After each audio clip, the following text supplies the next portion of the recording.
안녕하세요. 매일 새로운 사연을 전하는 읽어주는 사연 라디오입니다. 구독과 좋아요, 많은 공유 부탁드립니다. 오늘의 사연 시작하겠습니다. 안녕하세요. 돈이라면 사족을 못 쓰는 어머님과 똥인지 된장인지 분간도 못하고 날뛰는 시동생 때문에 시댁과 절연하게 된 30대 여성입니다. 남편과는 같은 직장에서 선후배 사이로 지내다 가까워졌어요. 남편이 제 사수였는데 저희 회사는 1대1로 선배가 붙어서 후배 직원의 업무를 봐주는 식이었거든요. 그런데 남편이 어찌나 엄격하던지 정말 눈물 콧물 쏟아가며 일을 배웠습니다. 그때는 신입인 나한테 이렇게까지 할 필요가 있는 건가 싶어서 얼마나 서운하고 속상했는지 몰라요.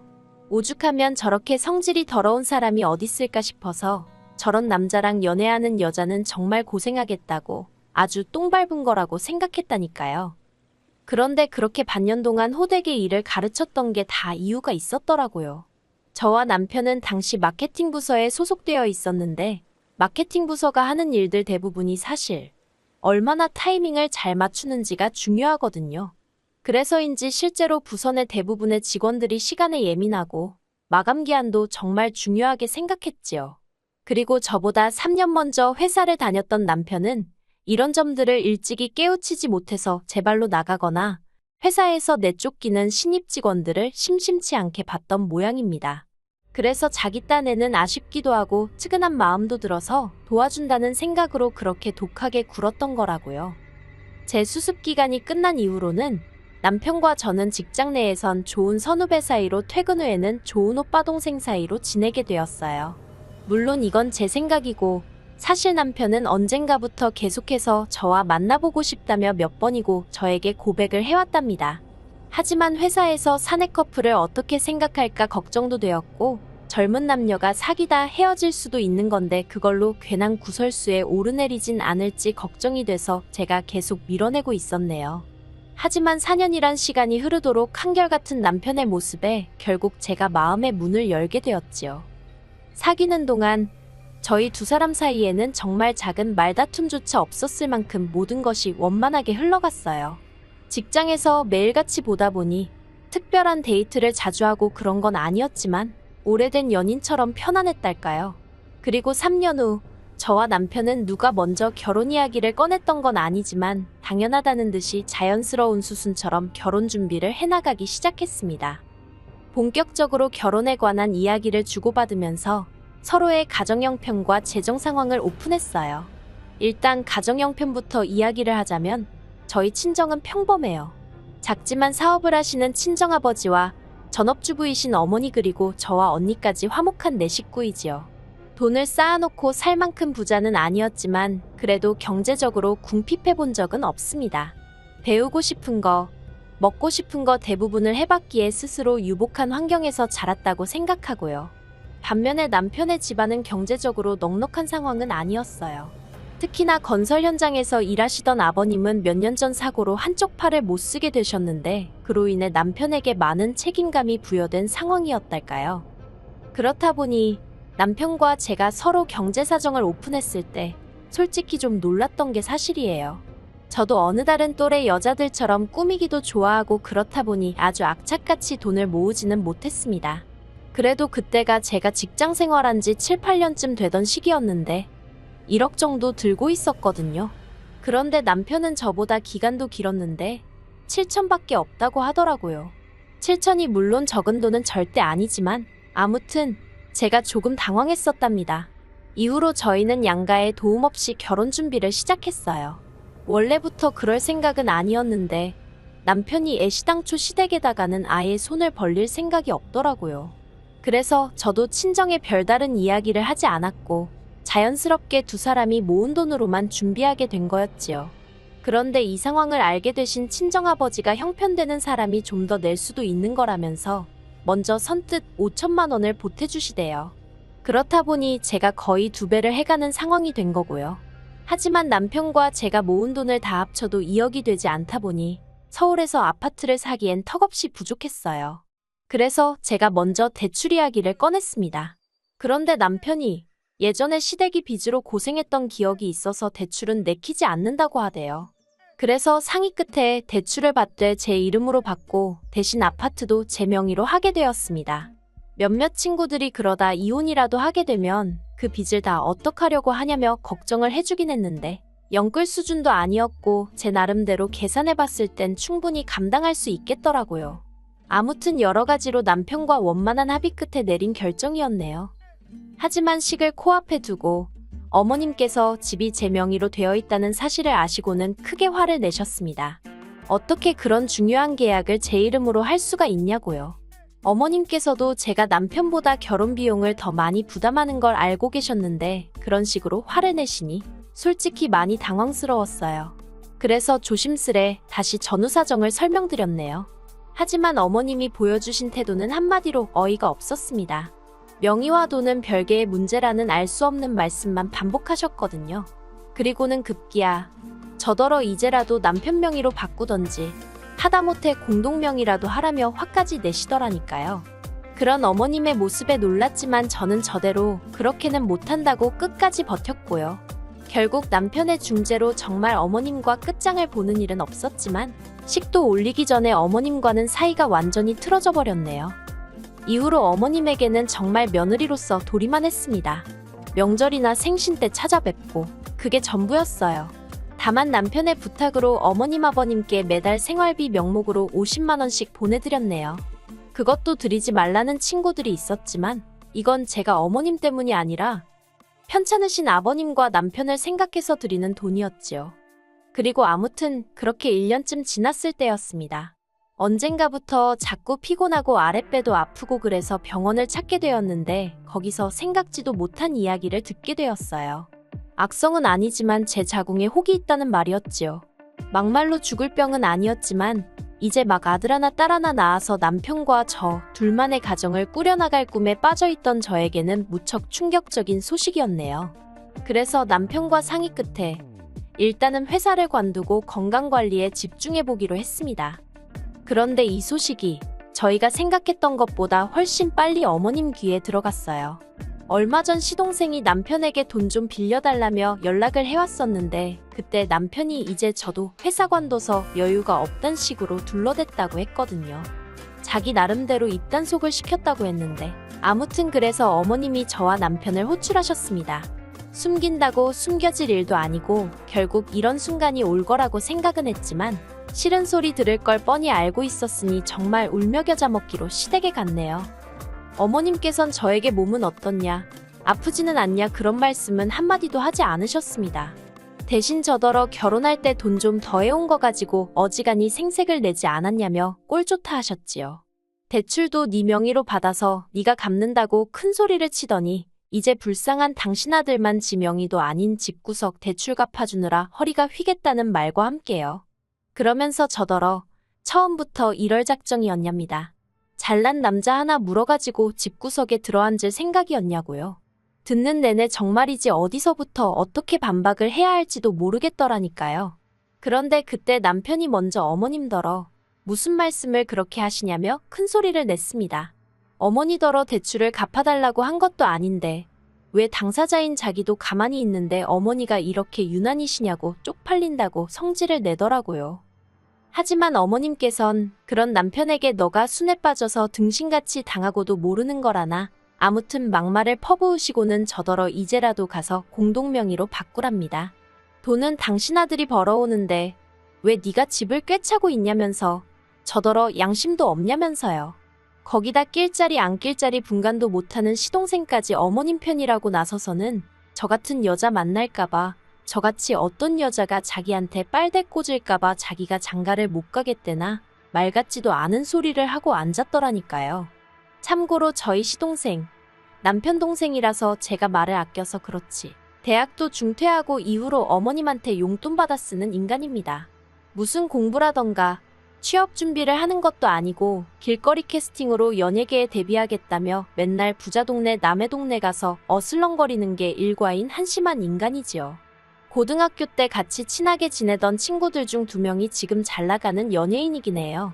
그런데 시동생은 학창시절 자기보다 못했던 애들이라면서 매번 까내리기 바쁘고 아무튼 제가 보기엔 30살이나 돼서 왜 저러고 사나 싶고 한심하기 짝이 없었네요. 그런데 그런 시동생이 갑자기 나서서는 저 같은 여자를 보고 남편한테 기생하는 기생충이라고 하는 거라나요. 그리고 그때였습니다. 남편이 진짜 당장이라도 시동생을 한 대 때릴 기세로 말 조심하라고 한마디 하더라고요. 그러자 시동생이 남편더러 형도 정신 좀 차리라면서 지방으로 도망을 가대요. 그러니 이제 어머님은 저 때문에 형제간의 의가 상했다. 이래서 사람이 잘 들어와야 한다. 정말이지 아파서 회사 관뒀다가 별의별 소리를 다 듣고 별의별 꼴을 다 본다 싶었습니다. 집으로 돌아오는 길 내내 남편이 정말 미안하다면서 사과에 사과를 거듭하대요. 하지만 남편이 사과를 했다고 해서 제 마음에 남은 상처가 바로 사라지지는 않았어요. 정말 직장을 관둔 게 제 잘못 같고 남편이 말로는 미안하다고 해도 속으로 외벌이를 하게 된 상황을 어떻게 생각할지 걱정이 되기 시작했지요. 그래서 결국 며칠 후 친정어머니께 어머님으로부터 들었던 폭언들 중 일부만 털어놓았습니다. 솔직히 수위 조절을 정말 많이 하긴 했어요. 있는 그대로 다 말하면 집안 대 집안으로 싸움 날 것 같았거든요. 그리고 제 이야기를 들은 친정어머니께선 이래서 여자도 항상 비상금도 만들어둬야 되고 그런 거라며 아버지와 상의해 보시겠다 하시대요. 그리고 한 달쯤 지났을 무렵 친정어머니께서 저에게 서류 하나를 건네주셨습니다. 바로 어머니가 가지고 있던 상가의 등기부등본이었지요. 저는 이런 건 필요 없다고 건강만 회복하면 바로 다시 직장을 찾을 거라고 몇 번이고 손사래를 쳤어요. 하지만 친정어머니께서 하시는 말씀이 이런 거라도 하나 쥐고 있으면 시어머니가 뭐라고 한들 시쳇말로 너는 떠들어라 하고 넘겨버릴 수 있답니다. 그리고 사실 말이 나왔으니 말이지만 처녀정 모은 돈 결혼에 다 쓰고 그나마 직장까지 관두고 나니까 그렇게 마음이 허할 수가 없었어요. 텅 빈 통장만 보고 있으면 한숨이 절로 나오더라니까요. 아무튼 그렇게 상가를 증여받게 되었습니다. 외벌이를 하게 되었다는 부담에 시달렸을 남편에게도 이 기쁜 소식을 알렸지요. 그런데 남편이 보인 반응은 뜻밖이었습니다. 저희 친정부모님께 몹시 감사해야 하면서도 시댁에는 말하지 말라고 신신당부를 했거든요. 저는 솔직히 당장이라도 어머님한테 상가 이야기를 하고 내가 당신 아들 등골을 빼먹지 않는다는 걸 알려드리고 싶었는데 말이에요.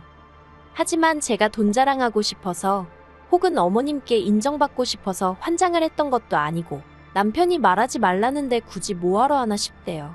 그래서 아무 말도 안 하고 지냈어요. 그런데 얼마 지나지 않아서 남편이 왜 시댁에 말하지 말라고 했던 건지 이유를 알게 되었습니다. 그날은 웬일로 어머님한테 전화가 걸려왔는데 평소에 짜증 섞인 빈정거리는 톤이 아니라 말 그대로 앓는 소리를 내셨어요. 그리고는 하셨던 말씀이 간단하게 정리하자면 시동생이 어떤 여자를 임신시킨 탓에 급하게 식을 올려야 하는데 시동생 장가 보낼 돈이 없답니다. 그러면서 저더러 아파트를 담보로 대출을 좀 받아보라나요?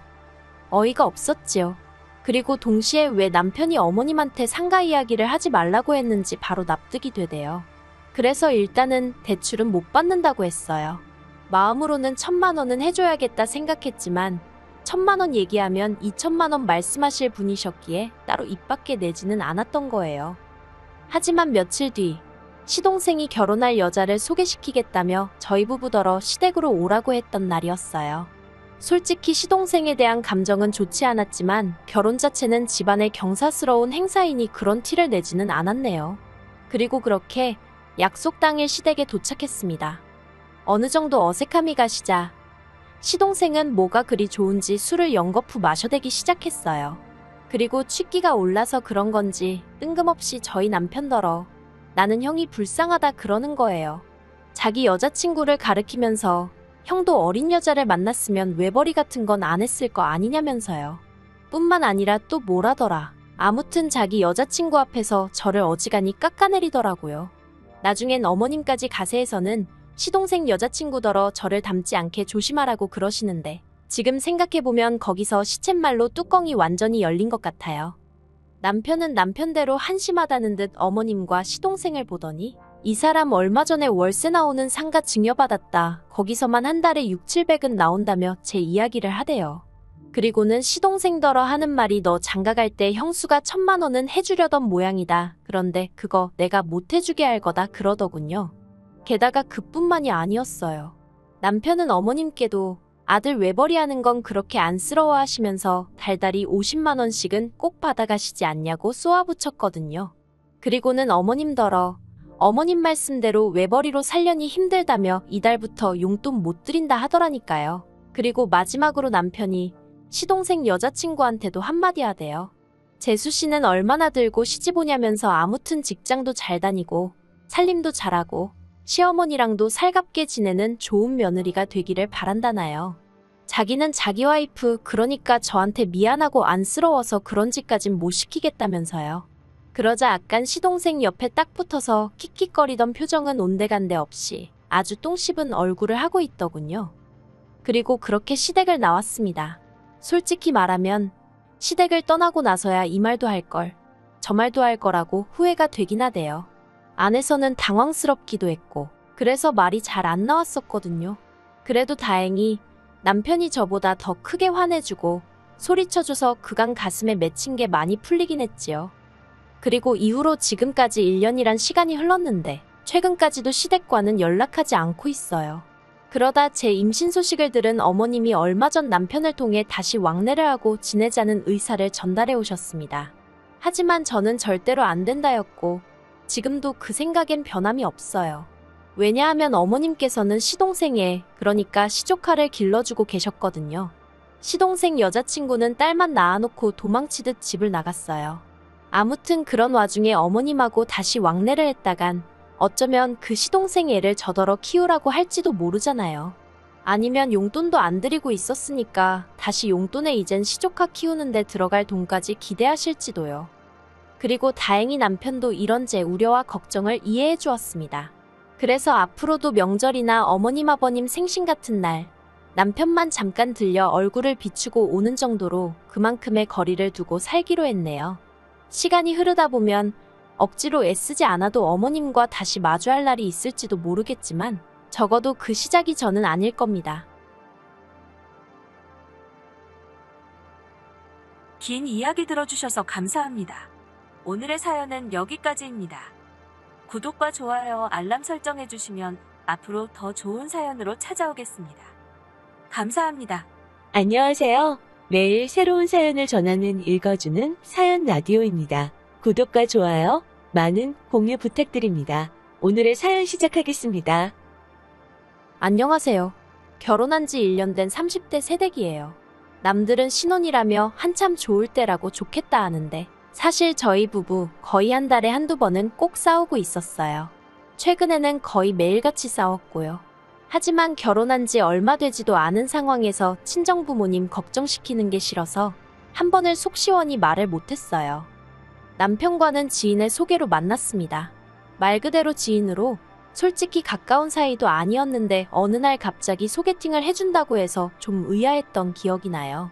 근데 그 무렵 제가 주변 친구들도 하나둘씩 시집가고 애 낳고 하는 거 보면서 마음이 조급해져 있었거든요. 그래서 덥석 그 소개팅을 하겠다고 든 거지요. 만나기로 한 장소는 카페였는데 남편이 먼저 도착해 있었어요. 사진으로 봤을 때는 솔직히 소위 새님이라고 해야 하나? 뭔가 공부만 할 줄 알고 다른 건 쑥맥 같은 느낌이었거든요. 그런데 막상 만나보니 재미가 별로 없긴 해도 어떻게든 분위기를 끌어가려고 노력하는 모습이 좋았어요. 남편도 남편대로 저에게 호감을 느꼈는지 이후로도 2번, 3번 애프터 신청을 해오대요. 그렇게 한 달쯤 지나서 자연스럽게 연인 사이로 발전했습니다. 그리고 3년의 연애 끝에 결혼까지 하게 되었고요. 결혼 당시 남편도 저도 둘 다 직장을 다니는 평범한 회사원이었어요. 다만 남편이 저보다 연봉이 좀 더 높았지요. 아무래도 남편이 저보다 나이도 3살이나 많았고 이직을 한번 하면서 몸값이 좀 오른 상황이었거든요. 대신 저희 친정이 시댁보다 여유가 있었습니다. 시댁도 어려운 환경은 아니었지만 그래도 경제적으로 저희 집이 좀 더 넉넉한 상황이었어요.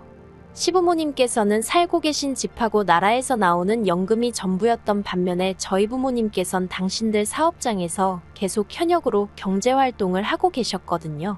그래서 친정에서 1억 5천을 보태주셨어요. 시댁에서는 아무것도 안 해주셨고요. 말이 나와서 말이지만 원래는 친정에서 좀 더 해주고 싶어 하셨는데 제가 만류했습니다. 시부모님이나 남편이나 형편되는 사람이 좀 더 하면 어떠냐는 식으로 나왔는데 그런 태도가 솔직히 거슬렸거든요. 뻔뻔하고 염치가 없게 느껴졌달까요? 이후로 모아둔 돈 5천까지 해서 저는 2억을 해갔고 남편은 자기가 모은 돈 4천 들고 왔어요. 그리고 자기가 타던 차도 혼수라나 어쩐다나 그러면서 들고 왔는데 앞으로 3년은 더 갚아야 하는 대출이 남아 있었지요. 그래도 그런 부분을 크게 문제 삼지는 않았습니다. 남편이 먼저 결혼 후에는 경제권을 저에게 넘기겠다 했고 앞서 말씀드린 대로 남편이 저보다 잘 버는 상황이었으니까 이래저래 계산해보면 제가 크게 손해라는 생각은 안 들었거든요. 그런데 결혼하고 2달이 되도록 경제권을 넘기겠다는 남편은 어찌된 일인지 돈에 대한 이야기만 나오면 자리를 피하기 일쑤였습니다. 그래서 참다 못한 제가 도대체 돈 관리를 어떻게 하고 싶은 거냐고 직접적으로 물었어요. 그러자 남편이 한다는 소리가 각자 하자더라고요. 각자라는 말도 도무지 이해가 되질 않았고 동시에 살림이라던가 주로 집안일에 신경 쓰는 사람이 저였거든요. 그렇다 보니 까닥하면 제가 제 돈으로 장봐서 밥 해먹이고 그러게 생겼더라고요. 그건 말도 안 되잖아요. 그래서 그건 불공평한 것 같다고 하나하나 따져 물었습니다. 그리고 사실 다른 무엇보다도 남편의 말이 결혼 전과 달라졌다는 사실 자체의 기분이 무척 나빴지요. 아무튼 그래도 다행이라고 해야 할지 그때는 남편도 제 말을 듣고는 미안하다면서 저에게 자기 신용카드를 주고는 그걸로 장보고 집안에 필요한 데 있으면 쓰라 하대요. 그런데 아무리 남편이 카드 주인이라지만 정말 마트에서 몇천 원만 긁어도 바로 전화가 오더라고요. 카드를 받고 다음 날이었어요. 퇴근 후 마트에 들려 장을 보다가 고등어가 싸고 싱싱하길래 3마리, 그러니까 한 팩을 샀습니다. 그리고는 남편 카드로 긁었지요. 그런데 정말 결제하고 1분도 안 돼서 남편에게 전화가 걸려왔고 뭘 산 거냐고 묻더라고요. 그리고 그때만 하더라도 저는 남편의 그런 행동에 별다른 생각은 없었어요. 그래서 퇴근길에 마트에서 고등어 샀다고 얼른 가서 해주겠다고 속도 없이 대답을 했지요. 그런데 남편은 고등어를 몇 마리나 산 거냐며 짜증스럽게 물었고 제가 3마리 샀다니까 사람이 둘인데 뭐 한다고 3마리나 샀냐며 승질을 내는 거예요. 어이가 없긴 했지만 3마리가 한 팩이어서 3마리를 살 수밖에 없었다고 설명을 했어요. 그럼 남편도 적당히 하고 멈춰야 할 거 아니에요. 그런데 기껏 한다는 말이 파는 사람한테 2마리만 사면 안 되냐고 물어보긴 했냐며 따지더라니까요. 그리고 그런 비슷한 일들이 몇 번이고 반복되니까 치사하고 더러워서 카드를 쓰기가 싫더군요.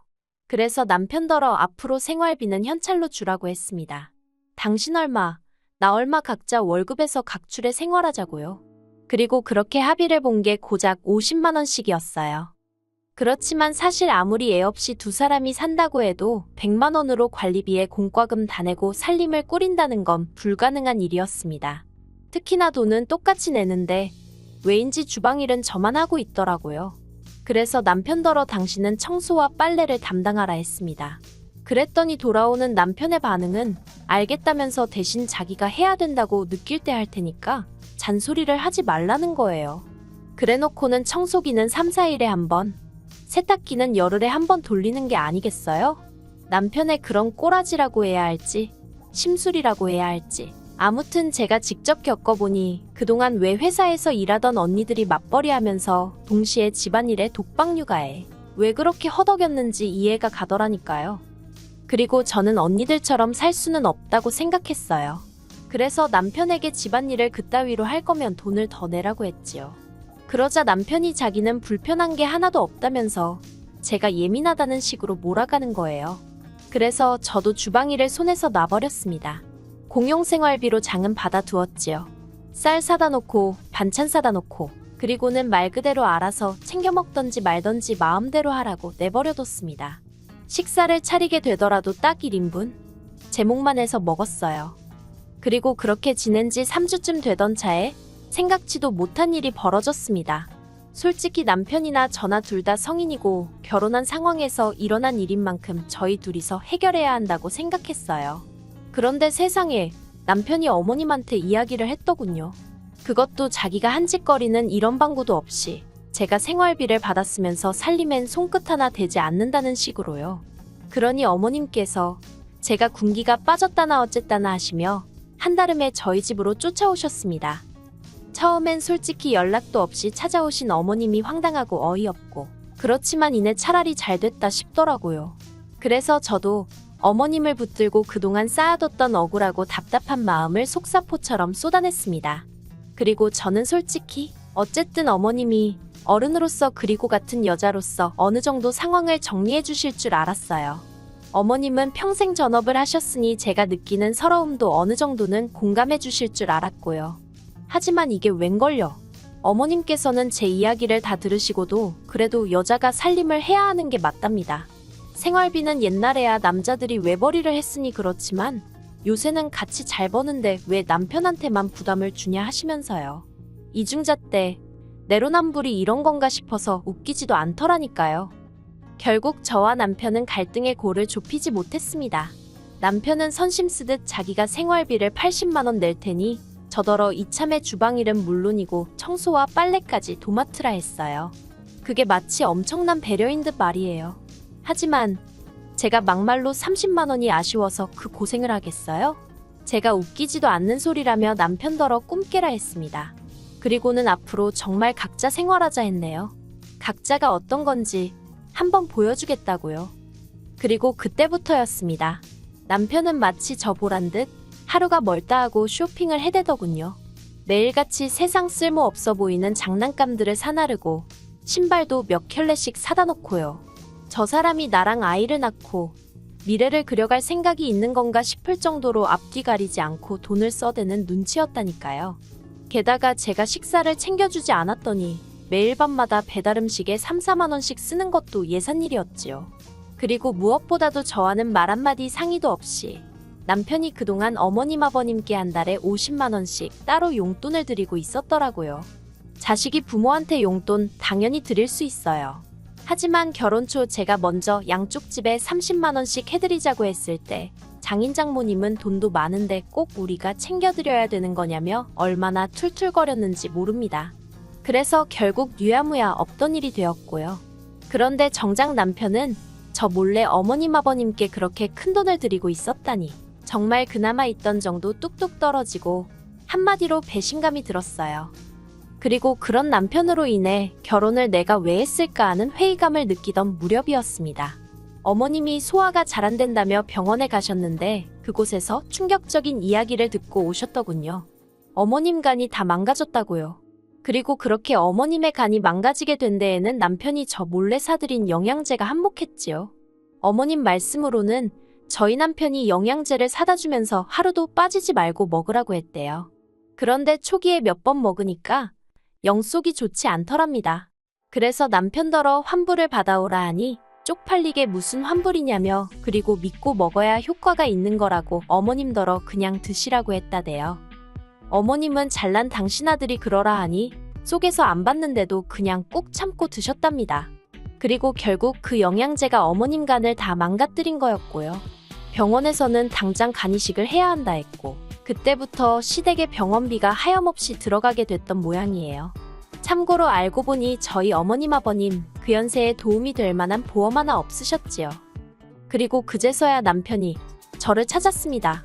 하루는 퇴근하고 집에 왔는데 제가 손대지 않으면 돼지우리 같던 집이 정말 개미파리가 미끄러질 만큼 반짝반짝 닦여있는 게 아니겠어요? 거기다가 남편이 김치찌개까지 끓여놓고 생각지도 못한 상황에 오죽하면 제가 소름이 다 끼쳤을까요? 남편이 실실 웃으면서 얘기 좀 하자길래 그럼 그렇지 무슨 꿍꿍이가 있구나 싶대요. 하지만 그런 티는 내지 않고 뭐냐고 물었습니다. 그러자 분위기를 잡으면서 제 손을 꼭 쥐고는 어머님 이야기를 꺼내는 거예요. 그럼 그렇지 보나마나 돈 이야기겠네 싶어서 아무런 말도 하지 않고 남편이 뭐라고 짓거리는지 듣기만 했어요. 남편이 말하기를 병원에서 어머님 병원비가 한 달에 못해도 400은 나올 것 같다고 하더래요. 나중에 간병인을 쓰면 돈은 더 늘어나고요. 그리고는 제 눈치를 쓱 보더니 돈도 그렇고 이참에 합가를 하면 어떻겠냐입니다. 저희 집에는 남는 방이 하나 있었는데 거기서 어머님 아버님을 모시면 아버님하고 저희까지 세 사람이니까 간병인은 안 써도 될 것 같다나요. 어이가 없어서 제가 싫다고 했어요. 갑자기 무슨 합가냐고 말도 안 되는 소리라고요. 그러자 남편이 자기도 이 집 살 때 4천만 원 보태지 않았냐면서 자기도 권리가 있답니다. 그래서 나는 2억을 들고 왔는데 4천 가지고 권리 어쩌고 하는 거 창피하지도 않냐고 무안을 줘버렸네요. 원래 돈 갖고 생색 내는 거 아니라고 친정 부모님께 귀에 딱지가 않도록 들어왔던지라 남편이 생활비 가지고 사람한테 창피를 주고 불쾌하게 만들 때도 내가 결혼할 때 얼마를 해왔네 그런 소리는 안 했었거든요. 그런데 남편이 너무 뻔뻔하니까 이런 사람한테는 직접적으로 알려주는 수밖에 없다 싶대요. 그래서 그냥 내질러버린 거지요. 그러자 남편이 한다는 소리가 부부 사이에 그런 걸 어떻게 다 따지면서 사냐는 거예요. 가정이란 울타리가 생겼으니 남편에게는 장인 장모가 제2의 부모이고 저에게는 어머님 아버님이 제2의 부모랍니다. 그러면서 부모가 아픈데 모른 척하는 자식이 어디 있냐고요. 그런데 제가 별다른 반응을 안 보였어요. 사실 처음엔 화도 내고 그랬지만 뒤로 갈수록 아예 별 반응을 보이지 않았지요. 그러니 자기도 별 수가 없다 싶었는지 그러면 차라리 어머님 병원비를 보태달랍니다. 자기 혼자 감당하기엔 금액이 너무 크다면서 제 월급에서 100만 원씩만 보내달래요. 정말이지 합가액이보다 더 어이가 없더라니까요. 제가 남편더러 내가 왜 그래야 되냐고 물었어요. 그러자 남편이 기껏 하는 말이 우린 부부잖아? 그러대요. 우리가 부부 맞냐고 받아쳤습니다. 와이프가 쓰는 돈이라면 10원짜리 하나에도 부들부들 떨던 사람 아니냐고. 그런데 이제 와서 부부 어쩌고 운운하는 거 창피하지도 않냐고요. 부부라는 게 원래 서로 힘든 시절도 같이 이겨내고 좋은 추억도 만들고 하면서 그 힘으로 같이 살아가야 하는데 당신과 내가 그런 기억이 있냐? 나는 당신 때문에 속상하고 힘들고 서운했던 기억밖에 없다. 정말 그간 가슴에 맺혀있던 말들을 아주 따발총처럼 쏘아댔어요. 그리고는 이제 와서 행여나 나한테 안 해노릇 며느리돌이 같은 건 바라지도 말라고 못을 박아버렸지요. 그랬더니 남편이 한숨을 푹푹 내쉬더니 그러면 뭐 방법이 없답니다. 그리고는 급기야 이혼 이야기를 꺼내더라고요. 어이가 없어서 남편을 빤히 쳐다봤어요. 그동안 제가 남편의 거지 같은 행동을 버텼던 이유는 딱 한 가지. 친정 부모님께 결혼한 지 1년도 안 돼서 이혼하는 그런 모습은 보여드리고 싶지 않아서였거든요. 남편이란 작자도 그 사실을 잘 알고 있었지요. 그러니 이혼이란 카드를 꺼내서 저를 압박하려 했던 거예요. 내가 결혼한 사람이 저렇게 비열한 사람이었나 하는 생각에 자괴감도 들었고 정말 화가 나대요. 그래서 마지막이란 심정으로 진심이냐 물었습니다. 그랬더니 진심이라면서 이혼하고 이 집도 팔아서 자기가 가져왔던 4천만 원 돌려달래요. 그걸로 어머님 아버님 병원비나 해야겠다면서. 그리고는 주변 사람들은 며느리인 제가 시부모님 병원비 보태드리기 싫어서 이혼한 여자라고 생각할 거라며 직장 생활은 가능하겠냐고 빈정거리는데 정말 손발이 부들부들 떨리더라니까요. 결국 저는 친정 부모님께 사실 그대로 있는 그대로 모든 것을 털어놓았습니다. 친정 부모님이 실망하실까봐 이혼만큼은 어떻게든 피해보려고 했는데 너무 괴롭고 힘들어서 그동안 남편이 저를 힘들게 했던 사소한 일들까지도 전부 다 말씀드렸어요. 사실 그동안 제 얼굴에 침 뱉기 같아서 그 누구에게도 속 시원히 제 이야기를 하지 못했거든요. 그래서인지 이야기하는 내내 눈물이 계속 흐르더라고요. 그리고 그런 제 모습을 본 친정 부모님께선 바보같이 그걸 왜 참고 살았냐며 당장에 헤어지라 하셨습니다. 부모에겐 자식의 행복이 1순위라며 체면이고 사람들이 쑥덕거리고 그런 건 신경 쓰지 마라고 말씀해 주셨지요. 그리고 친정 부모님의 말씀에 힘을 얻고 돌아온 바로 그날도 남편은 여지없이 제 얼굴 앞에 이혼 서류를 들먹이며 빨리 사인하라고 난리를 쳤어요. 저는 그런 남편에게서 서류를 낚아채선 알겠다고 하며 사인을 했고요. 그러자 남편의 표정이 가관이었습니다. 한마디로 아차 이게 아닌데 하는 표정이었거든요.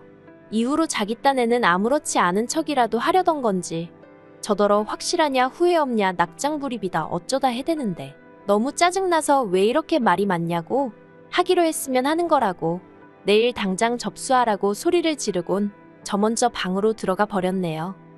그런데 이후로 일주일이 지나도 남편은 서류를 접수하지 않았고 더 정확히 말하자면 이혼의 이응자도 말을 안 하더라고요.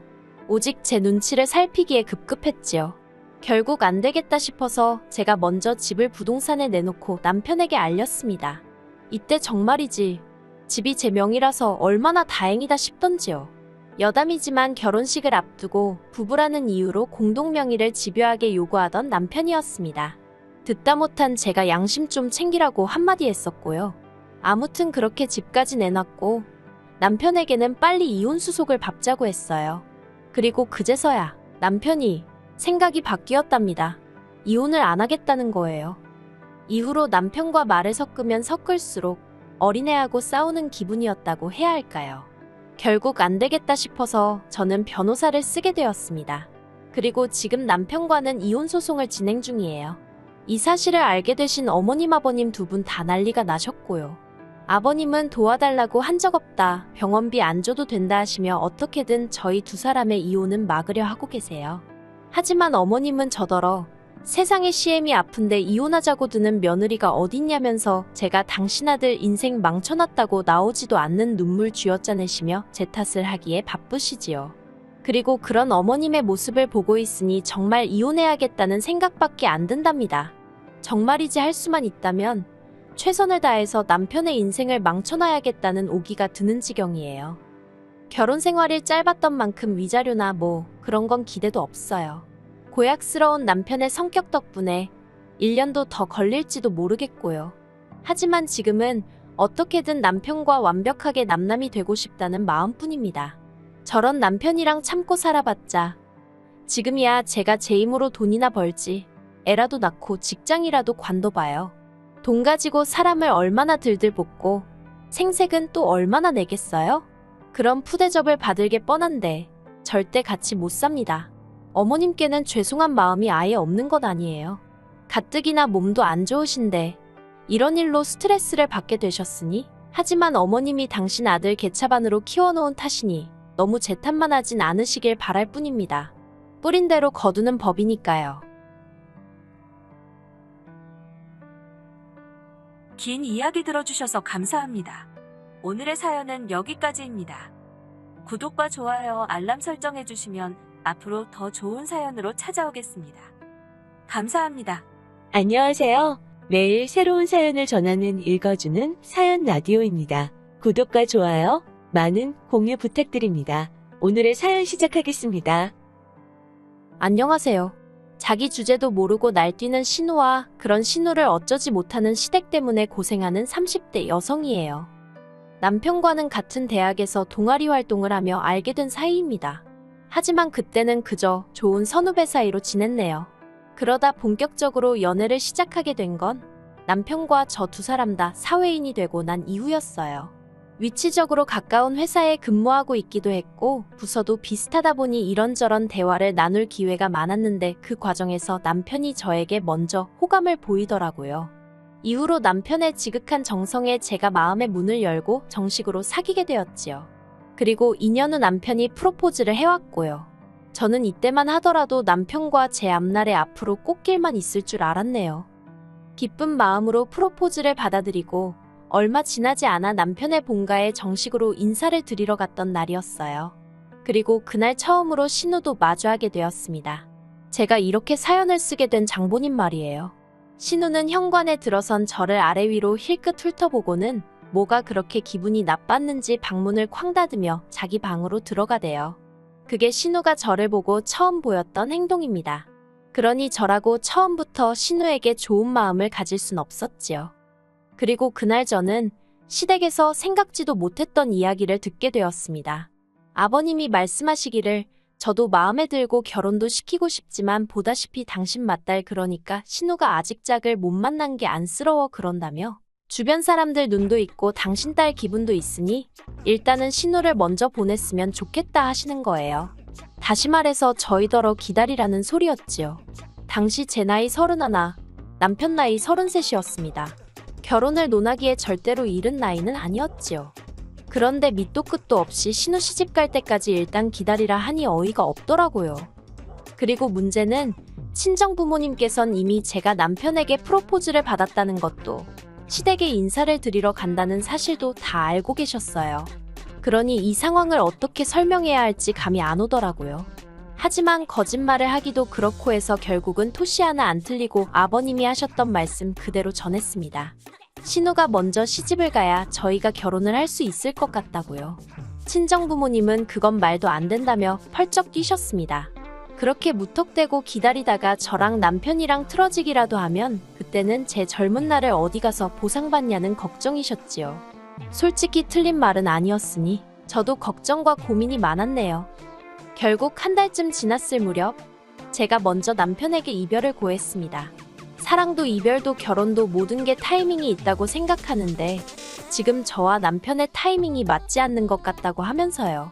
그리고 남편에게 까놓고 말해서 신우가 애인이라도 있으면 모르겠지만 그것도 아닌데 언제 애인 만나서 연애하고 시집가고 그러겠냐고.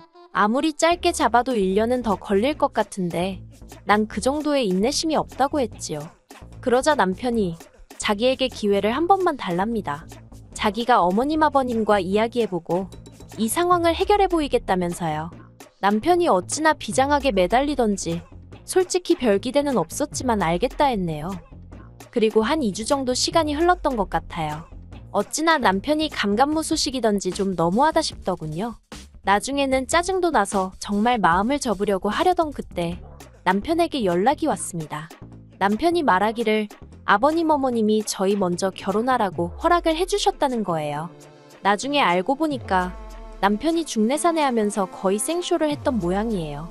아무튼 그렇게 아버님 어머님의 허락까지 받고 나서야 친정부모님도 닫았던 마음의 문을 다시 열어주셨고 그렇게 저희는 부부의 연을 맺게 되었습니다. 이때 끝까지 신우에게는 축하한단 말 한마디 못 들었어요. 신우에 대해서 좀 이야기를 하자면 솔직히 제가 뭐라고 남을 이러쿵저러쿵 평가하겠습니까만 그래도 이야기를 안 할 수가 없으니 조심스레 해보겠습니다. 외모부터 말해볼게요. 일단 제가 보기에는 그렇게 예쁘지도 못생기지도 않은 평범한 외모였어요. 마르거나 뚱뚱한 것도 아니었고 대학을 졸업한 후에는 중소기업이긴 했어도 착실히 회사 생활하고 있었고요. 다만 성격에 있어서는 솔직히 저는 좋은 말은 못하겠습니다. 앞서 말씀드린 대로 신우와 저는 처음부터 잘못 끼워진 단추처럼 어긋나 있던 상황이었거든요. 그리고 식을 올린 이후에도 신우도 저도 딱히 나아지기 위해서 노력하지 않았고요.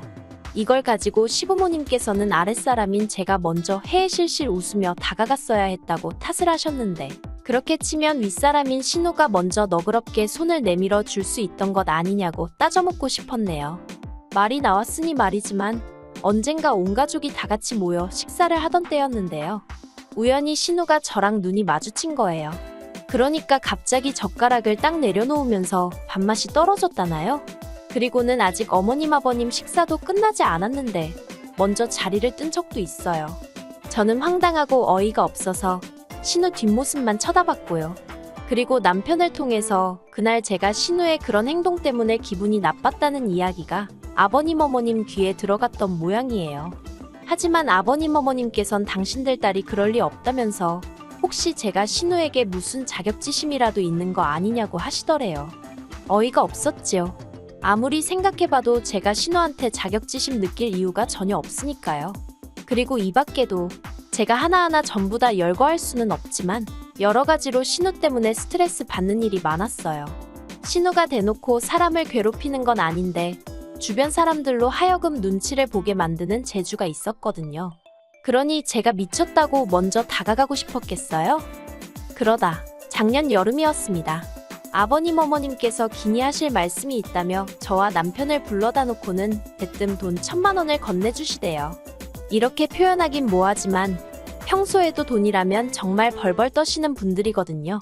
결혼할 때도 시집안간 신우가 있지 않냐면서 딱 2,000만 원 보태주셨는데 그거 보태주시면서도 어찌나 죽는 소리, 앓는 소리를 하셨는지 몰라요. 그런데 그런 분들이 대뜸 1,000만 원을 꺼내놓으시니 도대체 무슨 말씀을 하려고 하시나 지레 겁부터 나더라니까요. 그리고 뒤이어 아버님이 하신 말씀은 어찌나 황당하던지 말문이 다 막히더군요. 당시 시댁은 대전이고 저희는 서울에 살고 있었어요. 그런데 신우가 서울로 이직을 해야 남자를 좀 만날 수 있을 것 같다면서 서울로 올라가고 싶다 했답니다. 그리고 아버님께서는 시집도 안 간 처녀를 혼자 살게 둘 순 없지 않냐면서 신우를 저희 집에서 데리고 있어달라 하셨지요. 이건 뭐 생각해보고 말고 할 것도 없었어요. 그 자리에서 싫다고 말씀드렸지요. 그런데 아버님께서는 딱 반년만이라면서 반년 동안 신우가 이직을 못하거나 남자를 못 만나면 당신이 머리채를 잡아서라도 끌고 나올 거라면서 저한테 통사정을 하시는 거예요. 오죽하면 이렇게 돈까지 주면서 부탁을 하겠느냐고요. 그리고 솔직히 아버님의 그런 모습을 처음 봤거든요. 남편도 살면서 처음 봤다고 엄청 당황해했어요.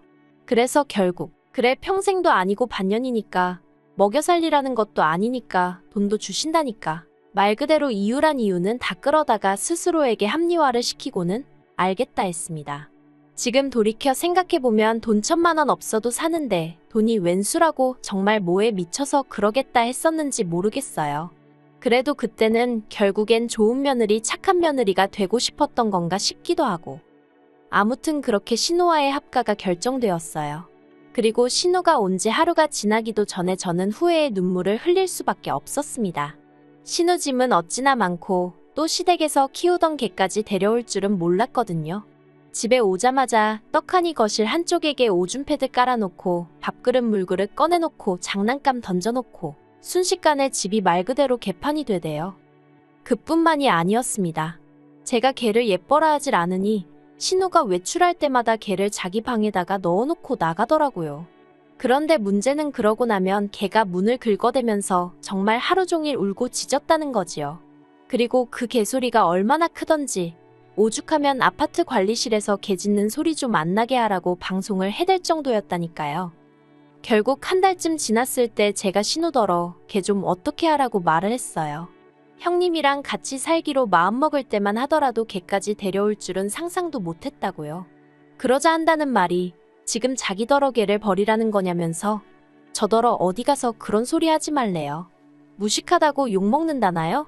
어이가 없어서 저도 신우더러 남의 집에 얹혀 살면서 개까지 키운다는 소리 어디 가서 하지 말라고 진짜 욕먹는다고 받아쳐버렸어요.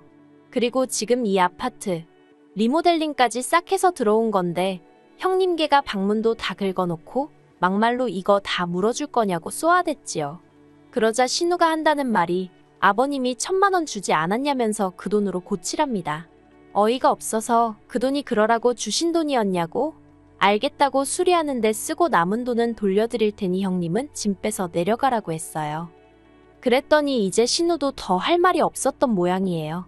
며칠 뒤에 아버님이랑 어머님이 올라오셔서는 개를 데리고 가셨거든요. 그런데 저더러 어쩌면 그렇게 매정하고 야박하냐면서 너랑 나랑 계약서를 쓴 건 아니지만 그렇게 따질 거 다 따지고 하는 게 보기 좋지는 않다고 한마디 하시대요. 솔직히 지금도 제가 경솔했다거나 잘못했다는 생각은 조금도 안 들어요. 아버님 어머님 탓을 하고 싶지도 않고요. 팔은 안으로 굽는다더니 시부모님도 어쩔 수 없었나 보다고 생각할 뿐이지요. 아무튼 두 분이 개를 데리고 가면서 자연히 신우는 저희 집에 남게 되었습니다. 아버님 어머님 두 분 다 문제를 해결해 주었으니 약속대로 계속 신우와 같이 지내라 하셨는데 저도 달리 반박할 말이 없었거든요. 그런데 그날 이후로 신우가 사람을 정말 미치게 만들기 시작했어요. 솔직히 제가 개를 안 키워서 그런 건지는 모르겠지만 개가 죽은 것도 아니고 본가로 내려간 것뿐인데 개 보고 싶다고 아침 저녁으로 훌쩍거리고 징징거리고 유난도 그런 유난이 없더라고요. 아니 데리고 있는 동안 엄청나게 예뻐했으면 몰라요. 한 달 내내 데리고 있으면서 샤워 한 번 시켰고 산책도 일주일에 2~3번이나 나갔나? 오죽했으면 저랑 남편이 퇴근 후에 데리고 나가서 산책을 시켰겠어요. 그런데 가고 나니까 보고 싶어 죽겠다며 우울하네 어쩌네. 개 짖는 소리가 없어지니까 신우 질질 짜는 소리로 환장하겠더군요. 결국 이번에는 남편이 먼저 나서서 어머님께 신우 좀 어떻게 해보라고 하소연을 했던 모양입니다. 그러자 어머님께서 그게 다 정을 쏟을 데가 없어서 그런 거 아니겠냐며 이참에 남자라도 하나 소개시켜주라 하시더래요. 그런데 남편은 말이 좋아 소개팅이지 결혼 전제로 맞선 자리 놔주는 건데 직장에서 괜히 말 나오는 거 싫다고 대번에 거절을 한 모양이에요. 그러자 그 불똥이 저한테 튀어서는 어머님께서 저더러 저 다니는 은행에 괜찮은 남자 없냐고 자리 좀 만들어 보라시대요. 하지만 저라고 해서 남편이랑 상황이 별반 다르지 않았거든요. 차라리 친구나 지인이면 모를까 그것도 아니고 신우를 어떻게 같은 직장 사람한테 소개를 시키겠어요. 뒤에서 무슨 말이 나올 줄 알고 그래서 직장에서는 좀 곤란하고 아무튼 한번 알아는 보겠다고 했습니다. 그리고 솔직히 까놓고 말해서 쉽지가 않았어요. 막말로 시부모님이 신우 시집 보낼 때 집 한 채에서 보낼 것도 아니고 그렇다고 신우가 뭐 하나 특출나거나 대단한 게 있는 것도 아니라서 그런가. 벌써 신우 나이만 말해도 상대 쪽에서 손사래를 치기 일쑤였거든요. 그리고 저는 저대로 그런 상황이 민망하고 남사스러워서 고개를 들 수 없었고요. 그러다 지인의 지인을 통해서 41살에 정육점을 한다는 남자를 알게 되었습니다. 제가 직접 만나본 것은 아니지만 건너 듣기로는 사람이 수더분하니 괜찮다고 하대요. 젊은 날 오로지 돈만 벌다가 결혼할 시기를 놓쳐서 그렇지 집도 있고 정육점도 3군데나 운영하고 있다고요. 솔직히 제3자의 입장에서 보자면 뭐로 보나 남자가 아깝다 싶었지요. 하지만 남자에 대해 이야기를 하자 신우가 보인 반응은 가관도 아니었습니다.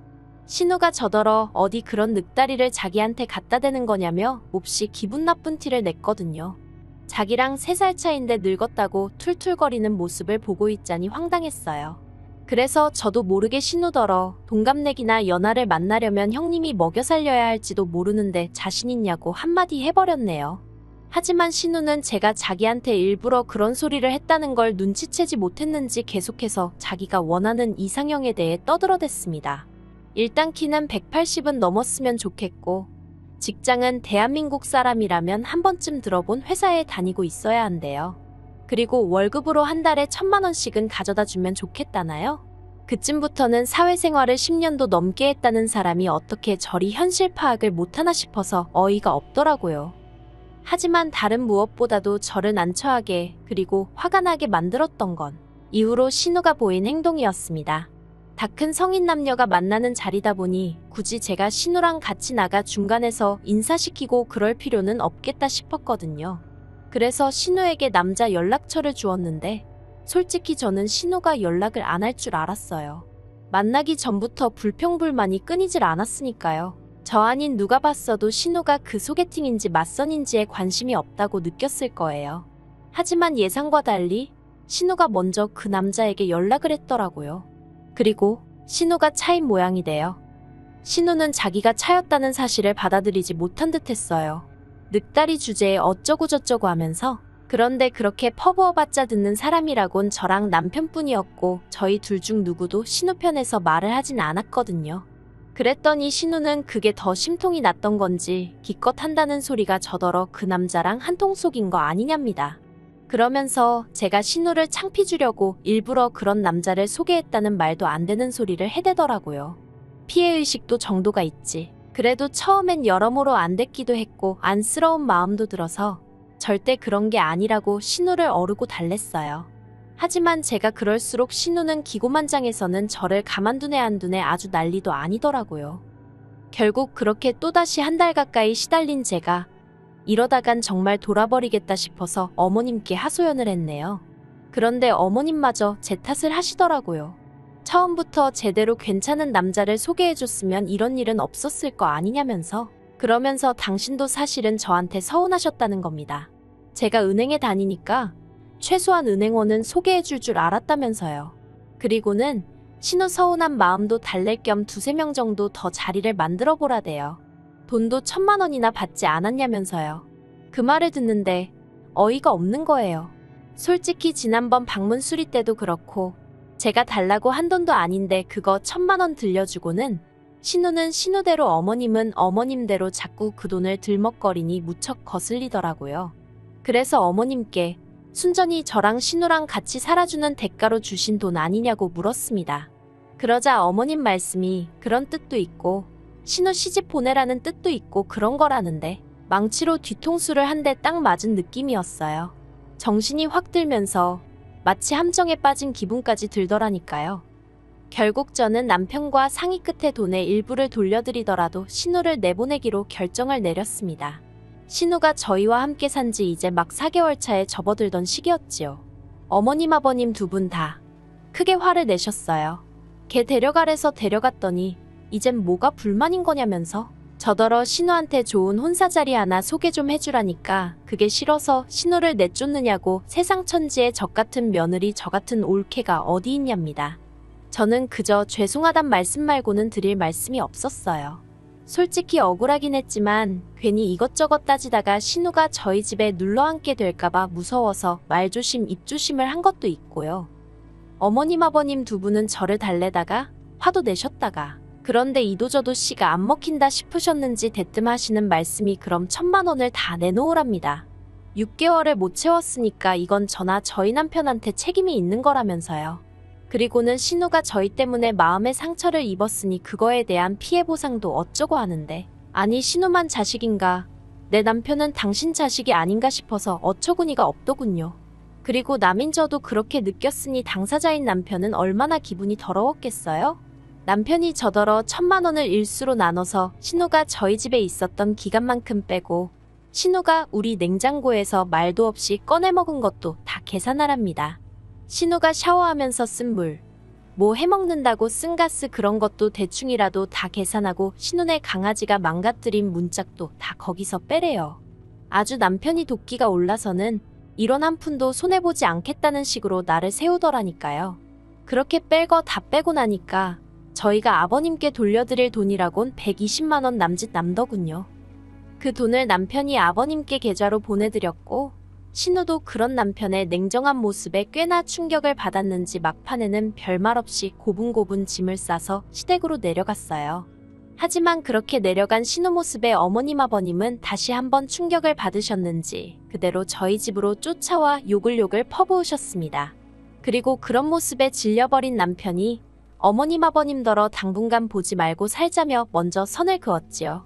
저는 솔직히 워낙 남편이 세게 나가니까 편했다고 해야 할지 한마디로 남편 등 뒤에 숨어 있었거든요. 그리고 이후로 지금까지 신우는 물론이고 어머님 아버님과도 연락하지 않고 지내고 있습니다. 솔직히 남편 속은 어떨지 몰라도 저는 너무 편하고 스트레스도 안 받아줬네요. 신우는 아마 저렇게 계속 어머님 아버님하고 살지 않을까 싶기도 하고 이 자리를 빌어서 신우에게 주제 파악 좀 하라는 말을 전해주고 싶습니다.